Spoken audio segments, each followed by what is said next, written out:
landing a man on the moon and returning him safely to the Earth. Tranquility Base here. The Eagle has landed.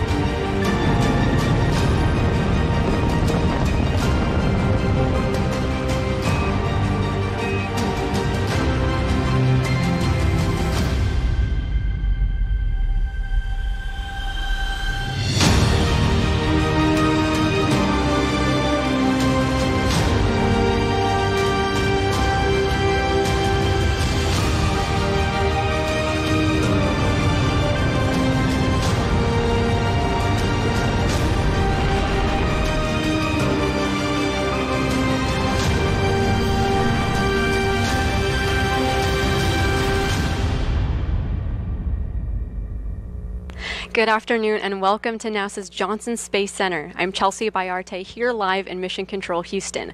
We're on flight day 10 of NASA's Artemis 1 mission, and today the Orion spacecraft will conduct a translational burn to insert the spacecraft into a distant retrograde orbit, or DRO. This is a relatively quick burn expected to fire for 1 minute 28 seconds beginning at 3:52 and 28 seconds p.m. Central Time, 4:52 p.m. and 28 seconds Eastern. Distant retrograde orbit is highly elliptical, oval-shaped orbit around the moon. This orbit is unique to Artemis 1 and will not be used for Artemis 2, Artemis 3, and beyond. It's highly stable, so little fuel is required to stay there as we use this Artemis 1 mission to put Orion's systems to the test. And here to talk about future orbits in just a little bit is NASA's Deb Ludbin. She'll be joining us as a guest shortly on in our coverage later today. We'll also be joined by NASA's Dan Hewitt back at the Moon Board to explain a little bit more about what distant retrograde orbit is.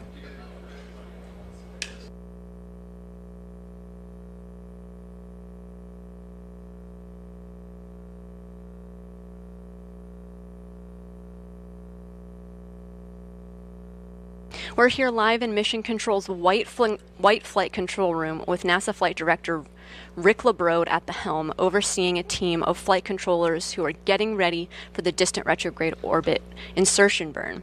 This is the same building as the International Space Station's Flight Control Room, but it's a separate room dedicated to overseeing Artemis missions.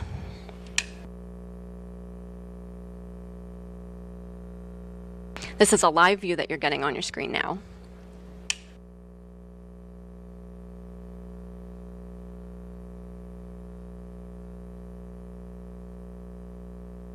So let's talk a little bit more about how we got to this point. The spacecraft launched on a Space Launch System rocket on November 16th, and by its third day, it was halfway to the moon. On November 21st, Orion performed an outbound powered flyby burn, the first of two maneuvers required to enter DRO, the second being today's orbital insertion burn. At the time of outbound powered flyby, Orion was just 81 miles above the lunar surface. And throughout the mission, the spacecraft performed a series of outbound trajectory correction burns to put Orion into the lunar surface, into the proper configuration to enter distant retrograde orbit. So remember the number that I just told you, 81 miles above the lunar surface on November 21st, and by November 22nd, Orion exited the gravitational sphere of influence on the moon and was at a lunar altitude of nearly 40,000 miles. It's going to continue to get farther, and shortly after today's distant retrograde orbit insertion burn, Orion will reach its maximum distance from the moon at 57,287.76 statute miles.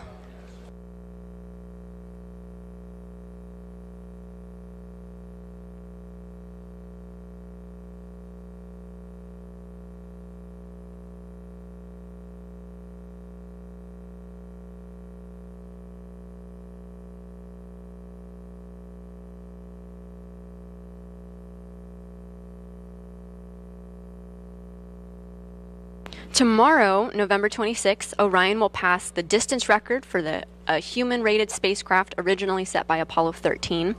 That record is 248,655 miles away from the Earth. Orion is expected to break that record at 7:40 a.m. Central, 8:40 a.m. Eastern tomorrow. If you want to hear a little bit more about that, head over to @NASA's Twitter feed or the Artemis blog, where you can listen to an in-depth audio-only conversation about the milestone with guests like Apollo Flight Director Jerry Griffin, Artemis's Najude Moranci, and more.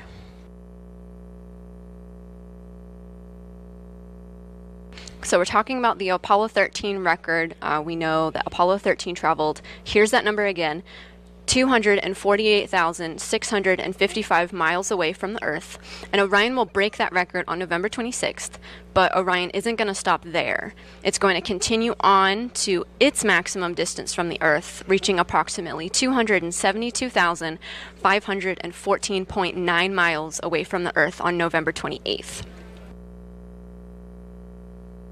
We won't be live on air for that milestone, but later that day on Monday, we'll be live on NASA TV for a briefing to discuss the midway point of the Artemis mission.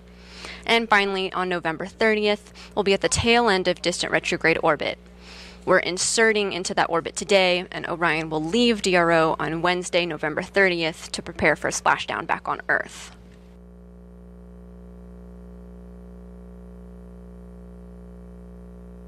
So that was a lot of numbers and dates that I just gave you. We're talking about Orion's distance from the Earth, but also Orion's distance from the lunar surface. It gets a little complicated. So to get a visualization of both of these positions in real time, the Orion program has a great tool online called ARROW, or the Artemis Real-Time Orbit website. We link to it in the Artemis blog, and it's a way for you to see for yourself where the spacecraft is relative to the Earth and the Moon.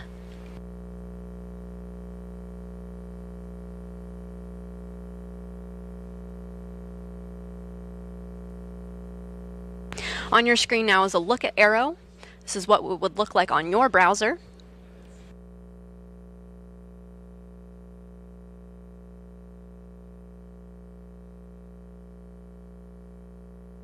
So to recap, we're in a 25.5-day Artemis mission to the Moon, and we're in flight day 10. So far in the mission, Artemis performed an outbound, powered flyby of the Moon and reached its closest approach to the Moon, and then it moved further away from the surface of the Moon and exited the lunar sphere of influence. Orion has conducted a number of burns to get ready for distant retrograde orbit insertion, and at 3:52 p.m., the burn is expected to begin just less than 15 minutes from now.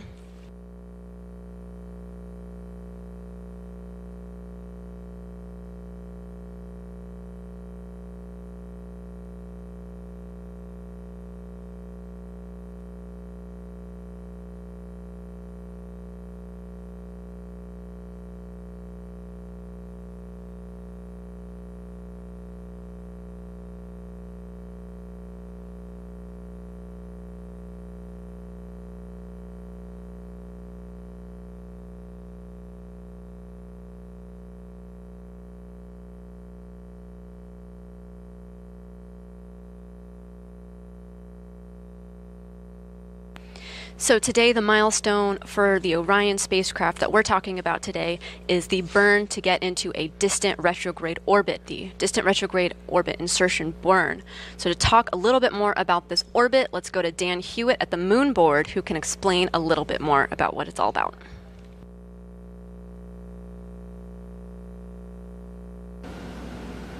So the outbound powered flyby has been complete. We are on our way now to distant retrograde orbit, or DRO. Now we're going to do a maneuver to put ourselves into this orbit and to maintain it. We're going to be about 38,000 miles away from the lunar surface as we orbit around. That's part of why we're calling it distant. And we call it retrograde because the Moon orbiting the Earth in this direction, and then we're entering into our orbit in this direction. Opposites, retrograde. Now we're choosing this orbit because it's extremely stable. It doesn't cost a lot of fuel to maintain your position there, and that gives all of our engineers, our flight controllers, the chance to really learn about Orion systems in deep space, learn about flying a spacecraft farther than we've ever sent one intended for humans. We're going beyond anywhere we ever went for Apollo. And so we're going to be in that orbit, test out all of those systems. Eventually we'll do a maneuver to break out of that, do another flyby and come home. But for now, looking forward to getting into DRO and really getting our chance to learn about Orion on this Artemis 1 flight. 。 . 。 . 。 . . . . 。 . . . . . . 。 . . 。 . 。 . . . . . . . . . . 。 . . . . 。 . . . . . 。 . . . . . . . . . . .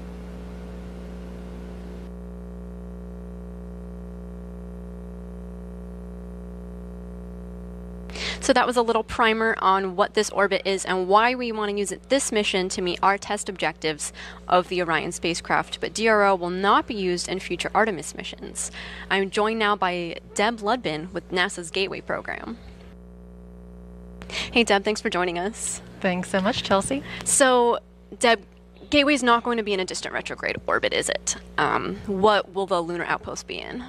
It will not be in a distant retrograde orbit. The Gateway will actually be in a near rectilinear halo orbit, which is a lot of words. We say NRHO, and that is a very different orbit than the DRO. Would you like me to explain a little bit about it? Yeah, sure. Okay, so the NRHO, near rectilinear halo orbit, is much more long and skinny, like a long oval. So it actually looks, if you're looking at the moon, more like a necklace hanging down from the moon. It is sort of a combination between two types of orbits that have a lot of things going for it. So the low lunar orbit is more similar to what Apollo did, and that's an orbit that goes sort of around the center of the moon, and it's very close, and it provides great access to the moon.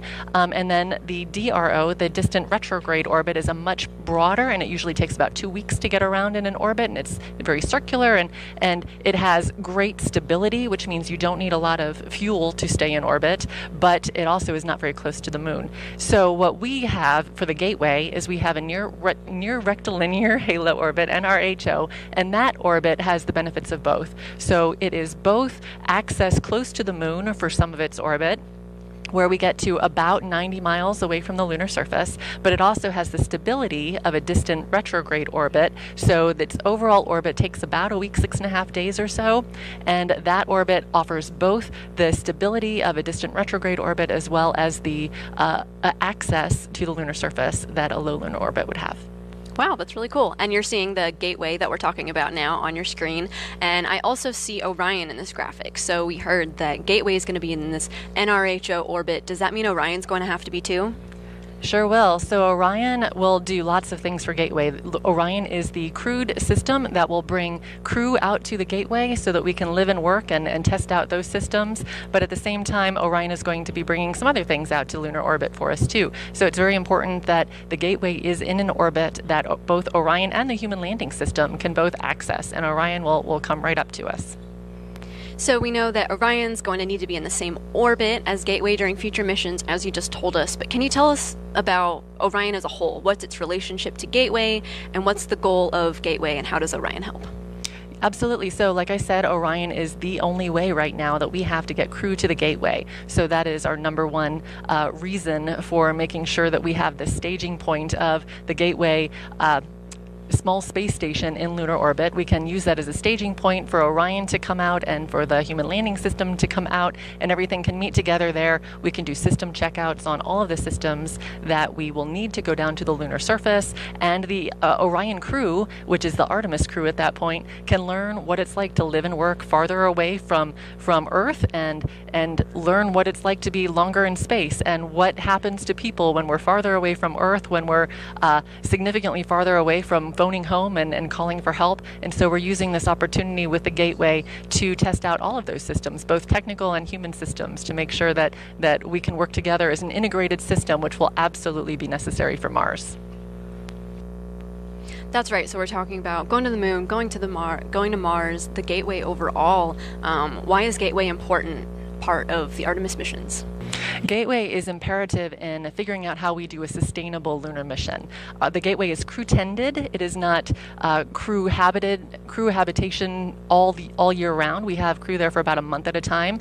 And for our longer missions, the farther we get away from Earth, the more independent these systems have to be. So we utilize the time on Gateway in learning more about what our systems will do, what our people will do, and it's also a great staging point for future missions. We could actually launch a Mars mission from a system at Gateway, do all of the staging, all the checkouts there, and then have it move on to Mars.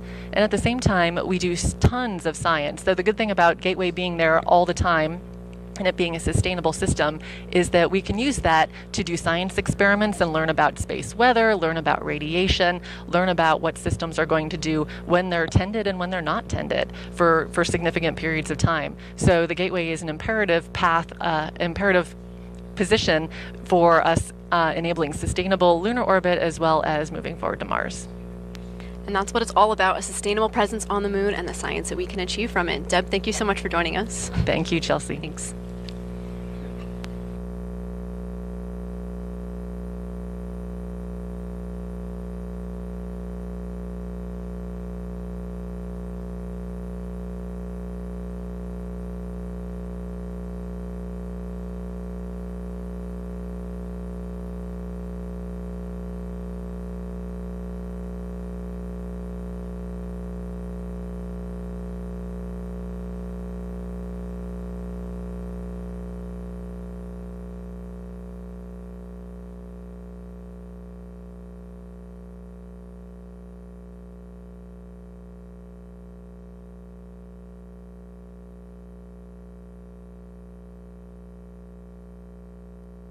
We're now coming up on about 6 minutes left until the burn.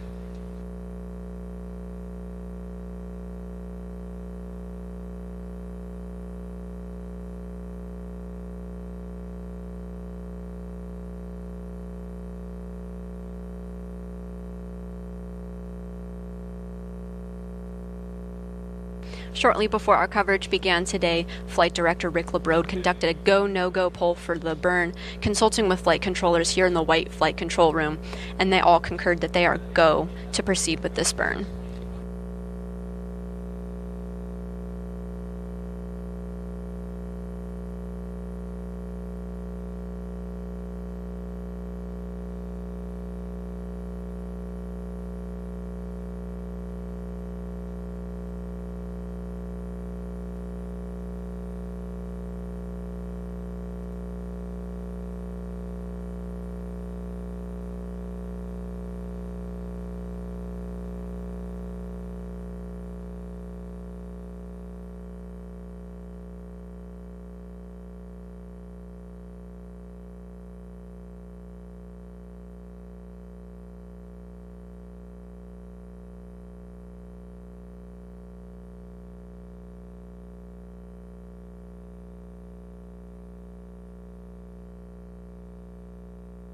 This distant retrograde insertion burn is expected at 3:52 p.m. Central Time, 4:52 p.m. Eastern.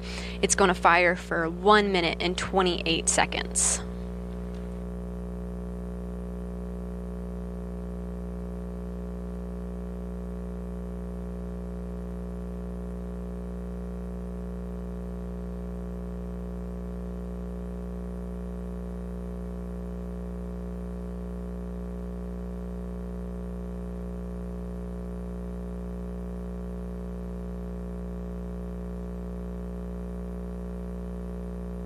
Four minutes now until the expected start time of the burn.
Now less than 3 minutes away from the burn.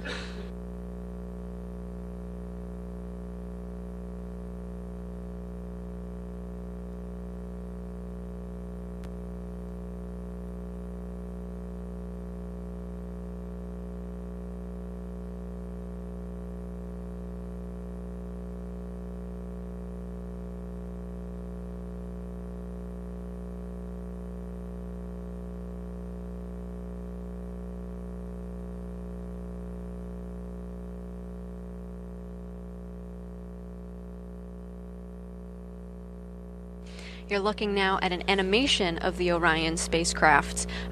We intermittently have live views of the Orion spacecraft from its onboard cameras when they're available to us. It's still to be determined whether we'll get live views during this burn or not.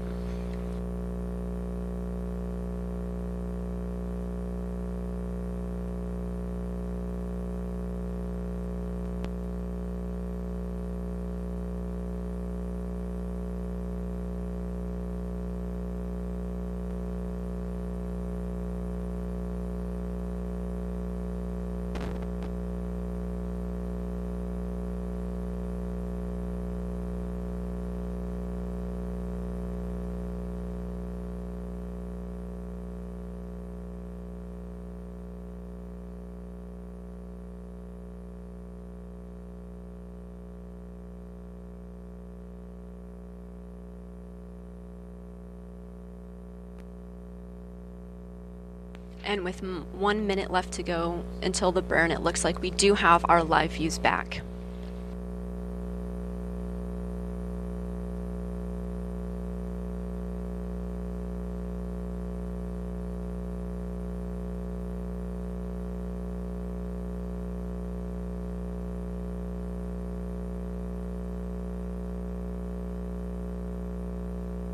"30 seconds away from the expected start of the burn."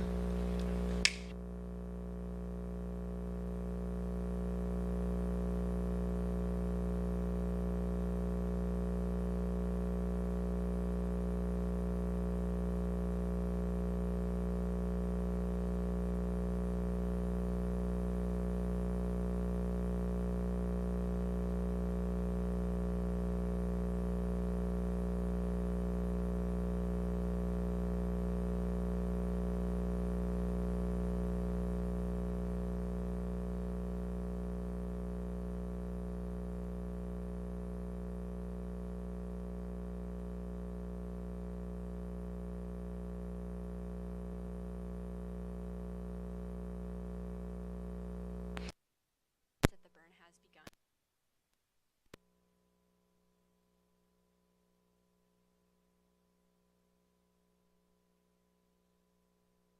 The burn is nominal so far.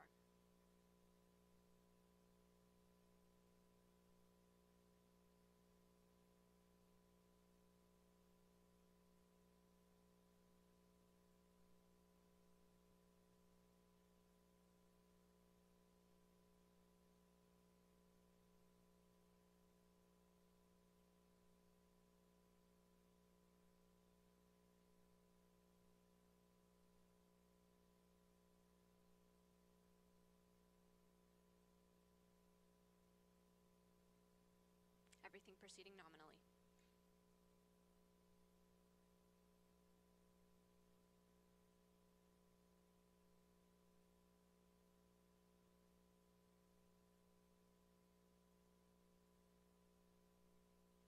We're continuing to hear good callouts from flight controllers monitoring the burn.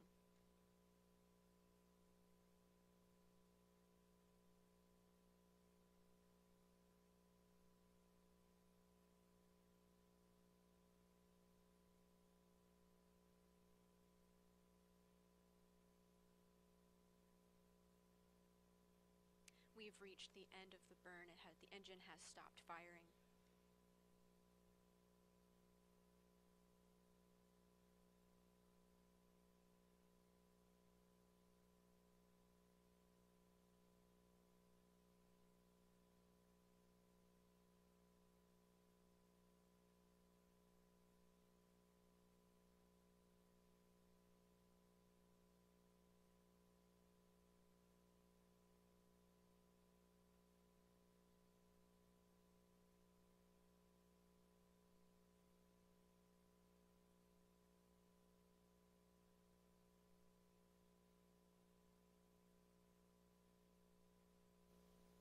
You're getting live views from Mission Control now. We received good callouts of the burn while the burn itself was going on.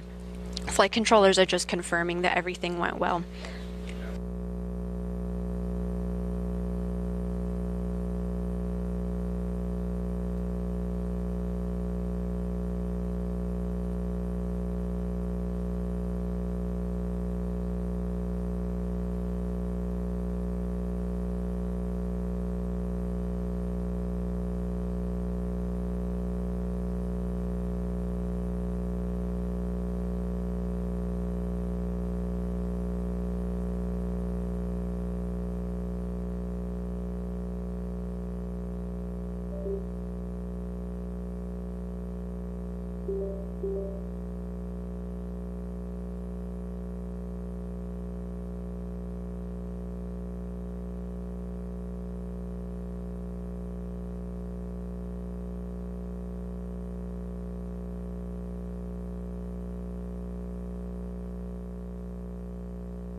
Our coverage today is all about distant retrograde orbit insertion burn, which just commenced minutes ago and concluded about just a little over a minute afterwards.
We're back with live views of the spacecraft now.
Flight controllers here in the white flight control room looked at all the data from the burn and confirmed that it was a good burn. The burn began as scheduled at 3:52 p.m. Central Time, burning for almost a minute and a half.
So it looks like we had a good burn. It began at 3:52 p.m. Central Time, 4:52 p.m. Eastern, burning for 1 minute and 28 seconds. This burn occurred.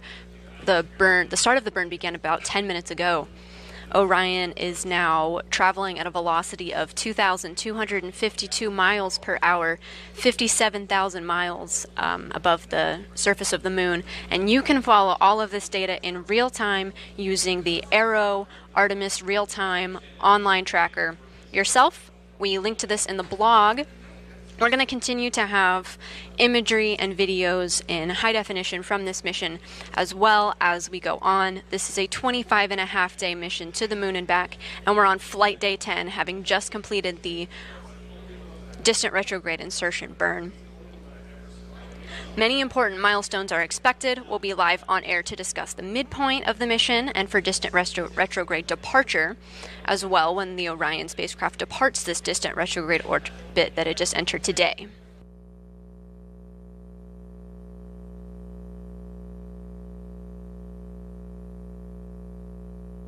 Until then, the next milestone that we have coming up will actually focus on the International Space Station.